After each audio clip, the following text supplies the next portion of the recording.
The world of bass playing and the world of guitar playing are very, very different, both live and in the studio. Now, what I'm going to talk about today is both miking the bass amp up and going through a DI box into the recorder. And I'm also going to talk about bass effects and their uses and the way that they are different to guitar effects. So, first of all, what I'm going to do is I'm just going to play you my Fender Jazz Bass. You're hearing it going straight in to a DI box and straight into my recorder. That sounds all right. It's balanced. It doesn't need all that mid-range boost that a guitar would need. Now, what I'm going to do is I'm going to also switch my amp on here. I'm going to play that riff again. Express yourself. And I'm going to play that riff again, and you are going to hear first the DI that I've just played. Then you're going to hear the Shure SM58 mic, which I've got against one speaker of my bass amp, and then an SE X1D, which is a kick drum mic and very good for bass guitars as well. So you're going to hear those three in turn. So DI, then the Shure SM58, then the condenser mic.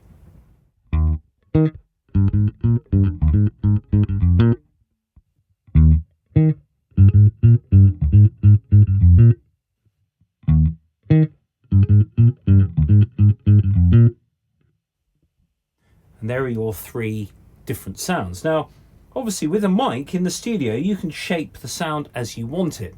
So you've got a little bit of control over what you want to produce. Whereas the engineer, if you're plugging into a DI, the engineer basically has control over your sound. So it's whether or not you want that. Now, this also has a DI output, which I haven't used. I've just used the DI for this and the two mics here. So the Shure SM58 doesn't have a huge amount of bass end on it, but it does have a little bit of character at the top. Because it's a vocal mic, you might hear a little bit more of the sort of zinginess of the bass. So I'm going to play a bit of slap bass now with those three. I'm going to play Get on the Floor, which is the Michael Jackson tune from Off the Wall. So once again, same order. I'm going to play DI box, and then the Shure SM58, and then the SE mic at the end.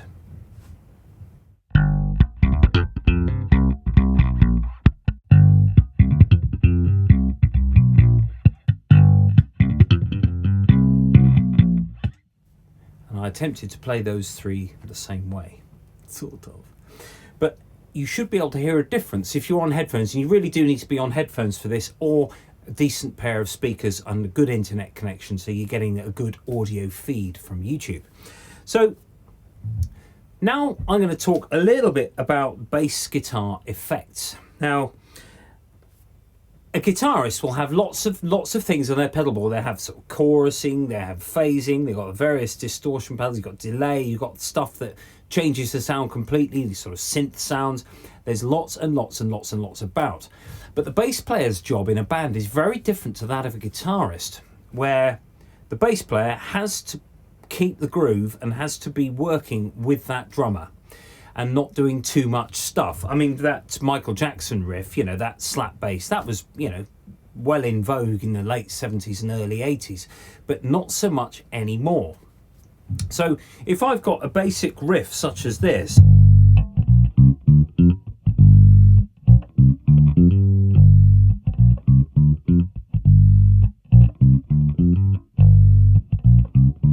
going round and round like that, you've got to basically lock in with the drums on that. Now, I've got a few effects on the floor. If you look on the other camera, which should appear on your screen, on the right here is the EBS Octave. Now, what that is something that just puts an octave below whatever you're playing. Now, that can be quite nice because you can play something present. If I do this, but do it up here, I've got some nice mid-range out of the bass, but I can restore that octave by switching that on.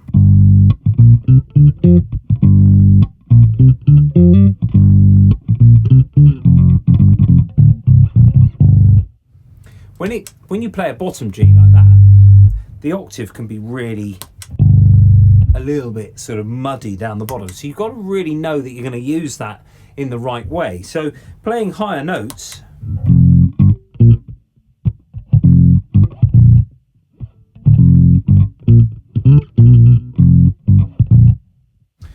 you've got to make sure that what you play has an impact. And because it's an octave down, you're shifting more air. There's more average volume coming out of your amp. So play notes shorter.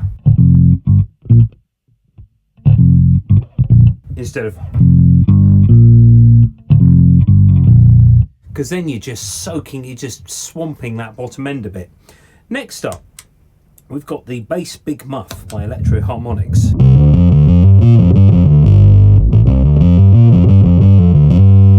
You know, it's rock bass.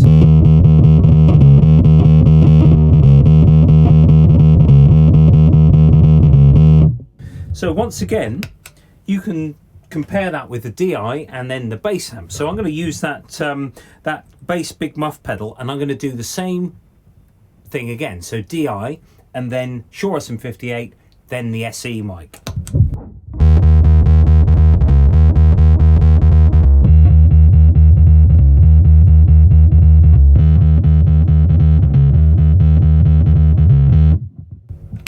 So there's going to be a difference with that. Now, moving on, we've got the bass synth. The bass synth pedal by Roland. It's the SYB5. And it's highly capable, but also very unpredictable if you're not playing through it correctly. Now, what this does is it will generate a note based on the note that you give it with the bass. So if I'm just going...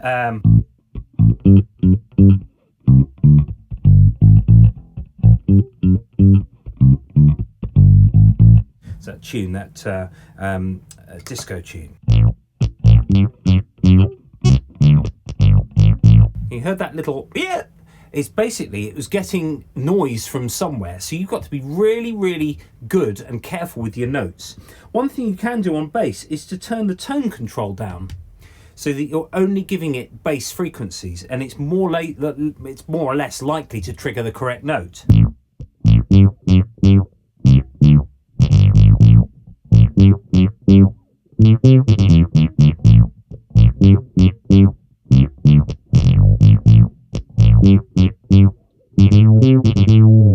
So, once again, DI, Shure SM58, SE. Here we go.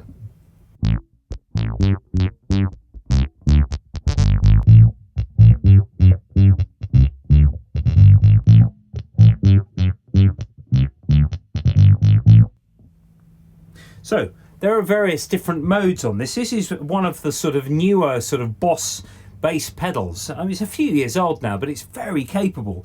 And there's lots of different things that you can do with it. Now, at the same time, I still want the body of my bass guitar to come through. So looking at the controls here, I'm just going to move the camera slightly so that you can see it a bit more easily. There we go. We have an effect and direct mix. So if I take the outer wheel all the way down,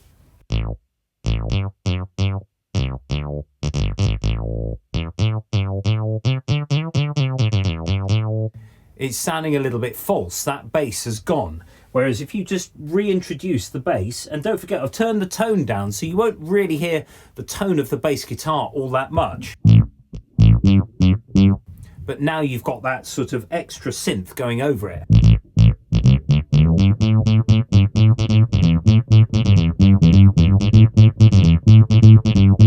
Now it's quite fussy about, it's quite fussy about what it receives. So if you've got an active bass, it might not work all that well. It works better with passive basses.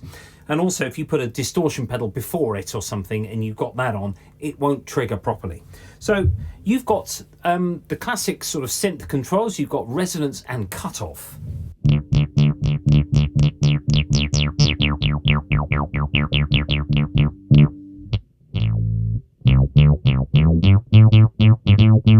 And you've also got a decay control. If I take that all the way up, or just, well, sort of 3/4 of the way, you get more of that sort of envelope before it then filters off.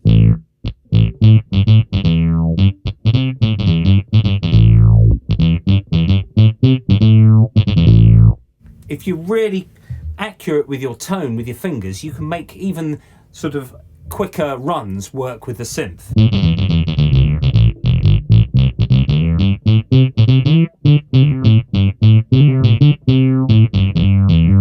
But it works better.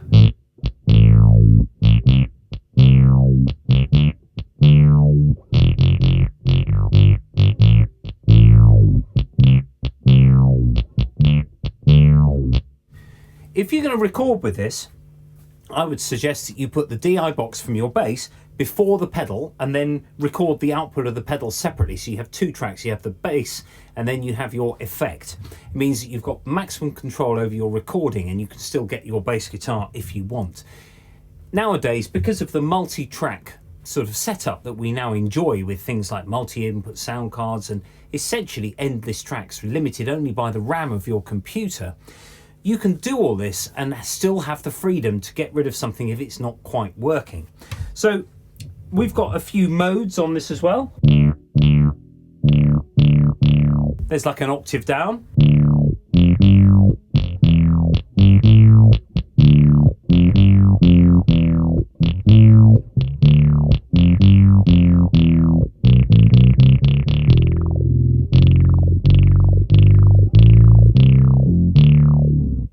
So, fun and games. A couple of the settings here, they have a sort of modulation sort of width.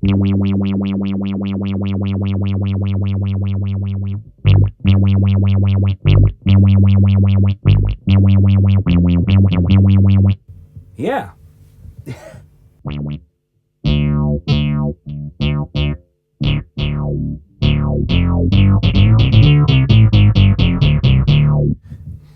They're of limited use, I must say, but it's good fun and it's electronic and it brings this 1950s, well, 1961 in the case of the Fender Jazz bass, it does bring it to the fore a little bit. So if you're a bass player and you want your synth sounds, you can get it with this. Now, moving on to the last effect that I got on my pedal board here, which is Smothered in Glitter from some Hindu, I think. Yeah. I've got the Boss AW3, which is the dynamic wah pedal.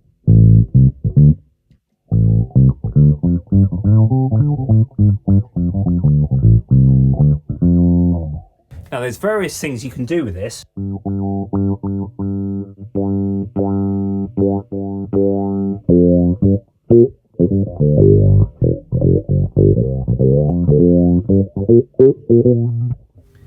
But it's designed for guitar and bass. You can put this, got a guitar input and a bass input here.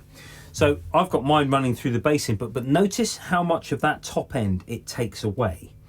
It has its usage really. I mean, it's really, in a gig situation, a bass player might have a solo once or twice, maybe.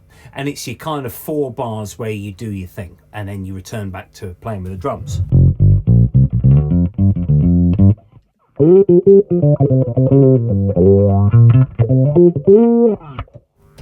So you have your effect once or twice and then that's it.